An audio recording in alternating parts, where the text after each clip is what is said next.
Hi there, and welcome to my review of Suspiria, the 2018 remake. And this is going to be a tough one to properly review because this is a mess. So this is a film that is filled with sections that are pure 5-star material, amazing, fantastic, perfect, just perfect sections. And yet so much of the film is just 2-star sections, and that is the vast majority of the film. And it ends up in a weird place where I go, I really do not like a lot of this film, but I love with all my heart so much of this film, and it's a weird place to sit. So this is a tough review. So let's start with what I'd hate, because to be clear, there is things in this film that I do genuinely just despise. I think they are really obnoxious. So, the original Suspiria is All Style, No Substance by Dario Argento, and that film is shallow, like nothing. It's a completely shallow film. You watch it because it's schlocky and people get killed in interesting ways. That's the appeal. I reviewed it in my classic reviews. You know how much I love that film, and I will forever defend shallow films. I think shallow films have their place in cinema, and I'm not going to say all films would be substantial. This film is in a weird spot. I feel it's a bit too enamoured with the original Suspiria because it tries so hard to not be the original. Instead of doing the all style, no substance, it attempts to do less style and some substance. And in reality, I think it does no substance. I think the substance here is not substance. I think it is the most fake, bourgeois, pretentious stupidity. I think it doesn't add up to anything. I mean, this film tries to not be the original Suspiria. It tries so hard to have this multicolour palette. It tries so hard to have these pretentious stylings. Oh look, there's chapter titles that appear on the screen. Oh look, the characters get loads of development this time instead of just being caricatures like in the original. Oh look, we're referencing loads of politics. Oh look, we're talking about motherhood. Aren't we deep? Etc. This film wants you to know it isn't a horror film. It wants you to sit there and go, this film is smart. That's what it wants to do. And the whole point of the film is it goes on and on and on and on about how smart it is. It's smug, and it's just like, oh yes, look, we're talking about more. So the motherhood stuff, fine, whatever. I don't think it means much, but the film attempts to pretend it does. What's more irritating is the historical side of this, because the German history in this film is badly done. So the whole thing is set during the German autumn, which, if you know your history, is a big deal in German history. It's a turning point in German social history, and it's a fascinating moment in time. I have reviewed and talked about enough Fassbinder films to know pretty well how German cinema at the time had to deal with these issues. And this film, incidentally, wants to be a Fassbinder film. It copies the visual. Like, people have been like, oh, it's a Fassbinder film, but a horror film. I don't care. I really don't care about the fact that they copied Fassbinder's style. I think it's whatever. I don't see a need to applaud that, and I don't see a need to disparage it, but at the same time, I don't know why people are making a big deal out of that. So, it comes Fassbinder style, and it's all about German autumn. Except it just isn't. It just isn't. Right? It really is not about the German autumn. Here's what it's about. It's about, oh look, there's references to the Berlin Wall. Oh look, there's references to the RAF. Oh look, there's references to Nazism. Great.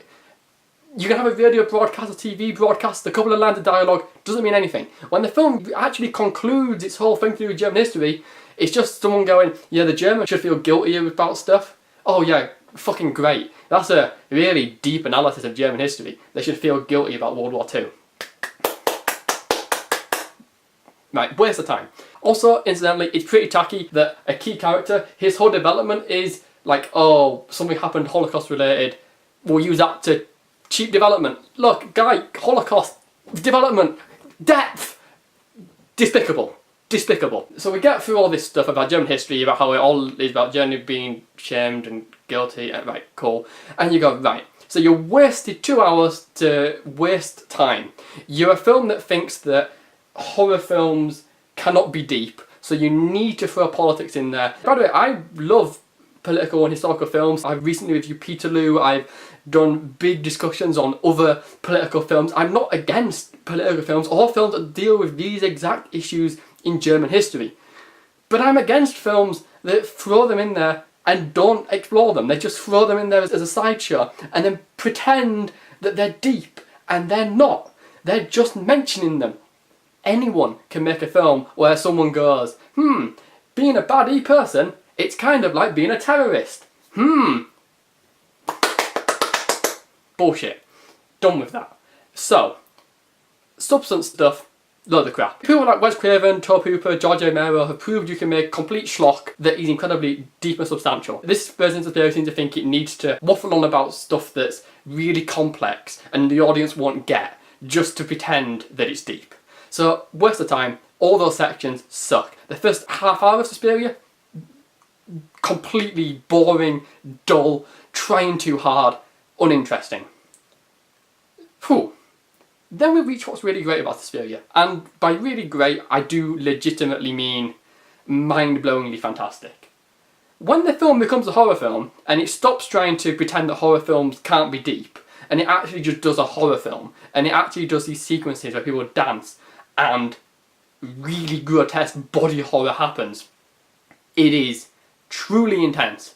It is really, really scary, it's really graphic, it's nauseating, it's terrifying, it sits with you, and it's interspersed with these scenes which you can't look at, crucial plot points and dance sequences. So as you're watching people's legs being broken and bodies being contorted and hooks go through flesh, it forces you to watch it, and it's really tough watching. And then we get to a finale, which is the most bonkers finale this year. It's insanely ludicrous and awesome, it's gory, it's visually spectacular, it's filled with feminine distortion, it's filled with guts and blood and beautiful, beautiful surreal imagery.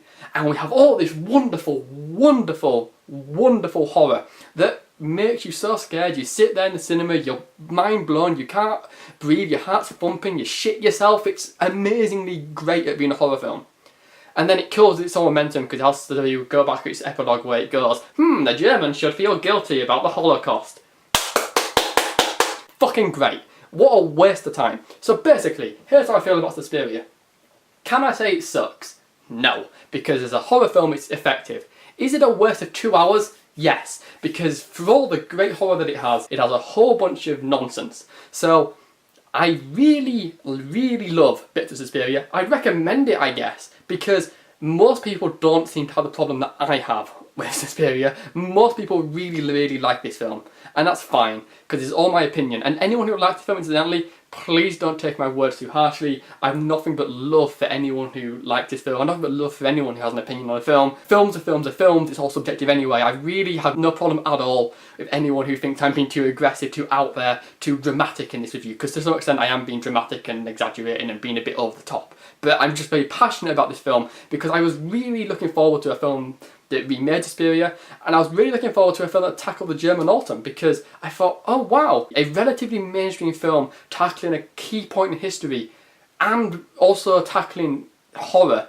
This could be great. I love schlocky, goofy horror films that tackle some legitimate historical or personal or some other kind of interesting element. And what this film did was it just took the great horror and then just was like, yeah, by the way, RAF exists. Great! I don't care! Oh look, the guy mentioned Meinhof. Oh look, he crossed the Berlin Wall. So annoying. I really liked what this film was trying to do at times. I hated the rest of it. So I can't call it bad. I can't call it good. I really hope that you check it out, I guess, because I think most people do enjoy it, and most people think I'm just a stick in the mud who's snobbish, which is fine, because I probably am a stick in the mud and a pretentious dickhead who should go fuck myself, so that's fine.